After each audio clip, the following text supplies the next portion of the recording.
So that's She was the picking. way we got the picture. When Can you tell what she's? if we can find this picture, Oh, look.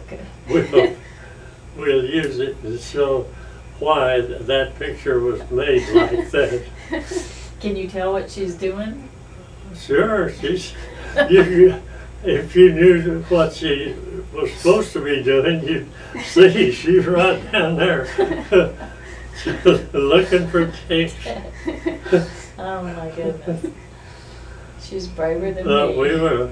We were always picking the ticks off the dog. Yeah. Oh my goodness. And that was Snowball. That was your first dog? Well, he was the one that we really cared, I guess, the most for. And there was one time we had a fox terrier, and I shouldn't just be telling this one, I guess. We can edit it. But we had that fox terrier, and Jessie was over by the big old pecan tree in our backyard. She was over there playing with a doll, and the dog came bouncing in, and he jumped at her. And she jumped up, and as she jumped up, he jumped 2 more times trying to get to her face. And I went in the house and got the .22 target and went out there and shot him. Oh. And I caught him by the tail and pulled him off out there for the buzzards to eat him. Was he really trying to hurt her? Yeah, he was jumping at her. Mother was out there in the yard. As far as I can remember, nobody told me to go do that. But nobody said anything about it after it was done. Right. That's scary. Oh. But that's the way we got rid of one of them. Oh, goodness. That Snowball was a keeper. Did you have Snowball a long time? Oh yeah, we had him. There's he was there for probably 5 years, 4 or 5 years anyway. And is it about run out? No, that's good. And he just disappeared. Oh. And that summer, that was after we had a T-model Ford. And that summer, we went to Hamilton. Well, we were up there, I guess, a week, because the Fullers and the Kellys had their reunions about the same time, so that they could all get together and have a lot of fun, So as we were coming home, well, as we went up there, Dad said he heard Snowball bark when we came by that house, You're kidding. And he says, I never did see him, but I heard him bark. And I know it was him. So as we came home, Dad slowed down and opened the back door of the old T-model Ford that had a canvas top on it, And he just whistled one time. And when he whistled, Snowball, he came running and jumped right in the back seat. He came back home, huh? So we took him on home. How old were you? Oh, I guess I wasn't driving yet. So I guess I wasn't 16, maybe 14, 12, 13 or 14 years old. That's amazing. So how long was he But- gone? How long was the dog gone? Oh, he was gone for a year, about a year. Goodness. But that's all it took to, Dad heard him bark and he heard him whistle. That was amazing. Wow. And he knew, see, Dad would get out in the morning and whistle like that to get him to go get the calves or the cows or the horses, whichever it was Was out. time to be getting, he'd go get them. So that was the way that he got really involved that way. So he went right back to work? As soon as he came back, he was back to... Oh yeah, he's doing whatever he was doing before, you know. He was at home. So y'all had a farm? Yeah, we were on a farm then. Wow. And when I was 10 years old, was when Dad would tell me, you know, late in the afternoon or in the afternoon, not late necessarily, but in the afternoon, to go out and see what you can find for supper.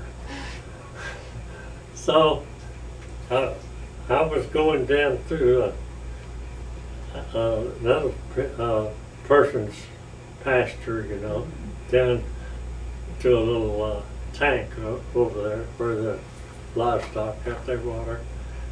And as I was walking along that trail, if you ever hear a rattlesnake, you'll not forget it. You know, it is a distinct noise that you really will know. And this was just a little little bit of a noise, but I knew it came from a rattlesnake. So I started looking around to see where the snake was.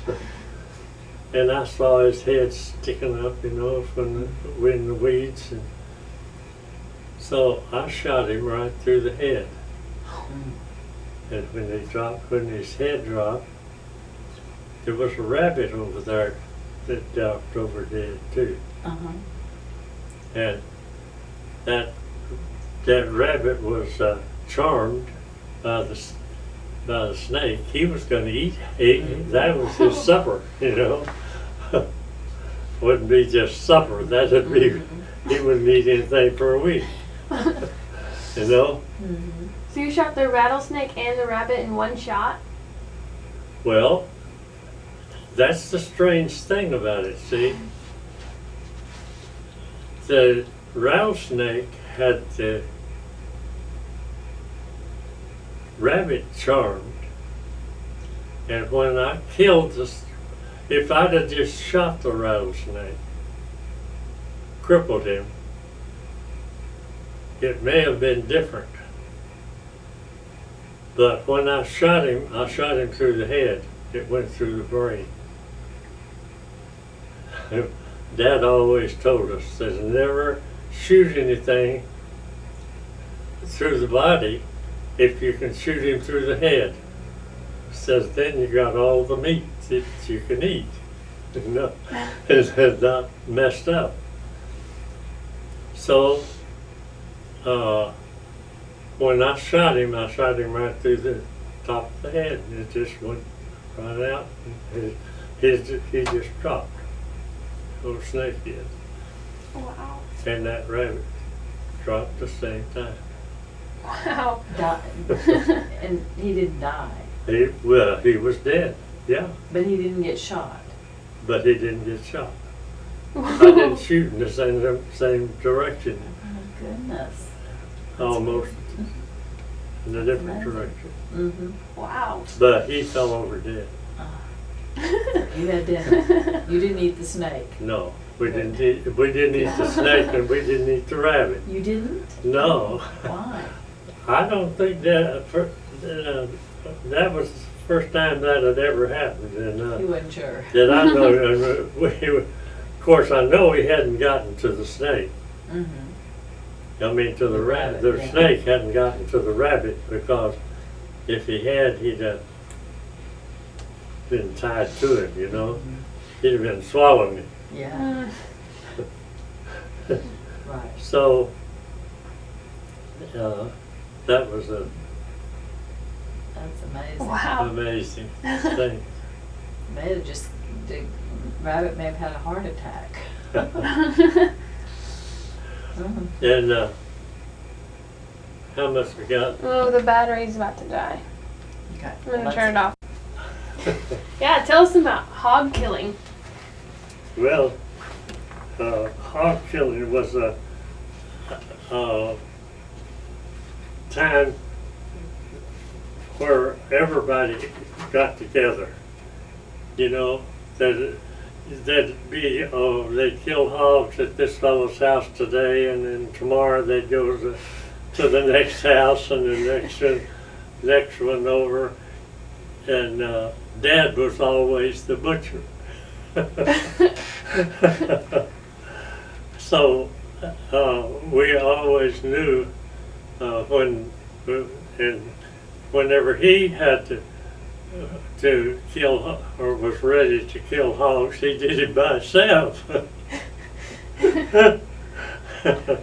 But everybody else would have him come over to their place and So all the neighbors got together and Oh. killed hogs? well, they'd help out, you know, help one another. And Wow. so that was one of the big deals or big things, you know, for the year. Wow. And then we had another thing that really was nice. We had most of the people had cows, so they'd give a yearling or a cow or whichever, you know, whatever they wanted to get rid of. They just figure they'd sell it, and that'd be so much money that went into the meat program. And then at the end of the year, Dad would always tell everybody how much they owed to somebody else. Wow. How much they had coming out of the meat deal, because it'd be money that they had already. Well, there wasn't money there, but as they got the meat, there was money. Sometimes there was money changed hands, anyway. But that was the way they cleared up the books, and everybody knew they had their part of the meat for the year. And Did you help your dad with the hog killing? oh yeah, after I got big enough where I could, yeah. Wow. But that what I remember the most is when I wasn't doing any of it, but I remember how everybody worked and what they did, and they, you know, you just take a barrel and dig a hole in the ground and set it in there at an angle, and it's just about ground level where the top of the barrel would be. And then you'd heat the water, and after the hog was killed, they'd usually shoot him, and after the hog was killed, they'd take him over to the hot water and stick his head down first, and then have a foot to